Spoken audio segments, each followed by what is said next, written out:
এই শপথ আমরা নিয়েছি, ইনশাল্লাহ আমরা 10 তারিখে দেখা হবে ইউনূসের সাথে যুক্তরাজ্যের মাটিতে।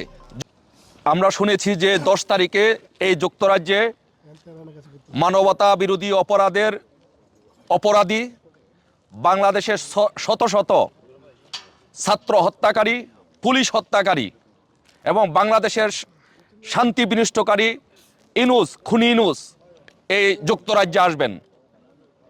আমরা যুক্তরাজ্য আওয়ামী লীগ, যুবলীগ, ছাত্রলীগ, স্বেচ্ছাসেবক লীগ, কৃষক লীগ, শ্রমিক লীগ সহ সকলে আজকে আমরা এই কর্মী সমাবেশের মাধ্যমে আমরা সিদ্ধান্ত নিয়েছি যে আমরা এই যুক্তরাজ্যে ইউনূসকে আমরা স্থান দিব না, যুক্তরাজ্যে এই ইউনূসকে আমরা প্রতিহত করব। যুক্তরাজ্যে ইউনূস যেখানে আসবে সেখানে এই ইউনূসকে আমরা প্রতিহত করব। এই প্রতিজ্ঞা, এই শপথ আমরা নিয়েছি, ইনশাল্লাহ আমরা 10 তারিখে দেখা হবে ইউনূসের সাথে যুক্তরাজ্যের মাটিতে। জয় বাংলা, জয় বঙ্গবন্ধু।